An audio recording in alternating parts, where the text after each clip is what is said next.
সুতরাং সরকারকে বলবো, নির্বাচন আজ হোক কাল হোক আপনাদেরকে তো দিতে হবে।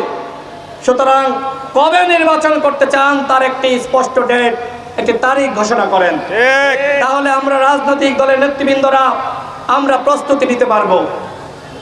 নির্বাচন নিয়ে যদি কেউ ষড়যন্ত্র করে তার দাঁত ভাঙা জবাব দেওয়া হবে এবং একই সাথে রাষ্ট্র সংস্কার, গণহত্যার বিচার নিয়ে যদি কেউ তামাশা করে তারও দাঁত ভাঙা জবাব দেওয়া হবে।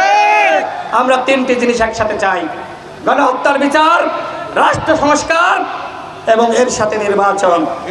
আমি সরকারকে বলবো, আগামী ডিসেম্বরকে লক্ষ্য রেখে আপনারা একটি নির্বাচনী রোডম্যাপ ঘোষণা করেন। এই যে দেশে এই মুহূর্তে রাষ্ট্র এতটা অনিয়ন্ত্রিত, রাষ্ট্র এতটা অনিয়ন্ত্রিত, বিভিন্ন জায়গায় চাঁদাবাজি, দখলদারিত্ব। আমি ঝিনাইদহ জেলার বিভিন্ন জায়গায় যখন যাই, মানুষ বলে, ভাই এত আন্দোলন করলেন, চাঁদাবাজি দখলদারিত্ব তো বন্ধ করতে পারলেন না। হাট দখল, বাজার দখল, ঘাট দখল, ঘের দখল, কোনো দখলই এখনো পর্যন্ত বন্ধ হয়নি।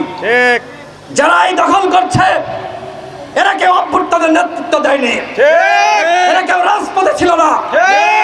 আজকে আমরা দেখছি রাজনৈতিক দলগুলোর যারা ত্যাগী কর্মীরা ছিল, বিএনপি, জামাত, গণ অধিকার পরিষদ, তাদের উপরে ছুরি ঘুরিয়ে একদল এখন নতুনভাবে ওই আওয়ামী লীগের যে জুলুম সেটি ফিরিয়ে আনার চেষ্টা করছে।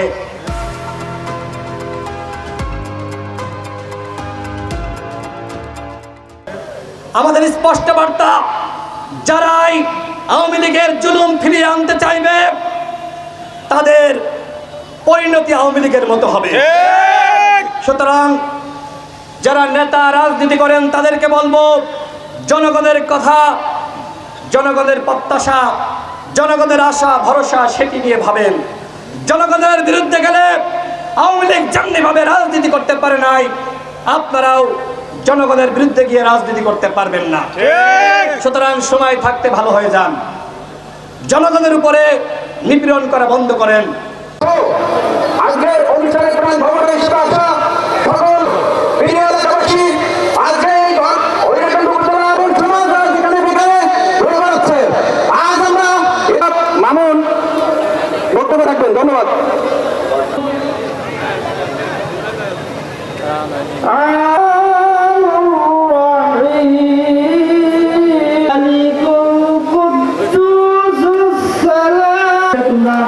বিএনপি, জামাত সহ সকল এবং ছাত্র সংগঠন একজনের নামে, আমাদের ছাত্র অধিকার পরিষদের একজনের নামে, এই হঠাতে ছাত্র অধিকার পরিষদ, গণ অধিকার পরিষদ সহ